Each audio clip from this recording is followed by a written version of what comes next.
പൊന്നു മനുഷ്യൻ നിങ്ങൾ ഇങ്ങനെ തുടങ്ങിയാൽ എങ്ങനാന്നും പറ. എനിക്ക് സഹിക്കുന്നതിനൊക്കെ ഒരു പരിധി ഉണ്ട് കേട്ടോ. പിള്ളേരെ ഫീസ് കൊടുക്കണം, വീടിന്റെ വാടക കൊടുക്കണം. ഞാൻ ഈ കൊണ്ടുവന്ന നക്കാപ്പിച്ച പൈസ കൊണ്ട് എന്തോ നക്കാപ്പിച്ച പൈസ കൊണ്ട് എങ്ങനെ കഴിയുമെന്നാ നിങ്ങൾ ഈ പറയുന്നത്? വല്ലപാട് ഞാൻ ഇറങ്ങിപ്പോയി, എല്ലാം കൂടെ വലിച്ചെറിഞ്ഞ് കൊണ്ടുപോയിട്ട് ഞാൻ പോവും ഞാൻ കേട്ടോ. മനസ്സിലായി. നീ വേറെ കല്യാണം കഴിച്ച് സുഖമായിട്ട് ജീവിക്കാനുള്ള സെറ്റപ്പല്ലേ? ഈ കണ്ണാണം കടിച്ചാനോ? ഒരെണ്ണം കടിച്ച പാട് എനിക്കറിയാം. ഇനി എനിക്ക് കല്യാണമേ വേണ്ട. കല്യാണം എന്തായാലും ഞാൻ കഴിക്കാൻ പോകുന്നില്ല. എന്റെ ഒരു അനിയത്തി കെട്ടാൻ അവിടെ നിപ്പുണ്ടല്ലോ, ഞാൻ അവിടെ കൂടെ പോയി പുറത്തോളാം. ഞാനാണ് ഈ തെറ്റുകാരൻ. ഞാനങ്ങനെ ചെയ്യരുത്. ഞാനാണ് ഇവിടുന്ന് പോകേണ്ടത്. അല്ല ചേട്ടാ, ഇപ്പൊ ഫീൽ ചെയ്യാൻ മാത്രം ഞാൻ അതല്ല ചേട്ടാ.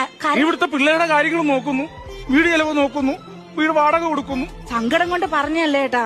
ഞാൻ പൊക്കോളാം. ചേട്ടാ എവിടെ പോകുന്നേ പറയുന്നേ? നിന്റെ ഒരു അനിയത്തി കെട്ടാൻ നിൽപ്പുണ്ടെന്ന് പറഞ്ഞില്ലേ, ഞാൻ അവിടെ പോയി പുറത്തോളാം. അനിയത്തിയുടെ വീടിന്റെ പരിസരത്തെങ്ങനെ വന്നാൽ നിങ്ങളുടെ ചൂലും കെട്ടെടുത്ത് തന്നെ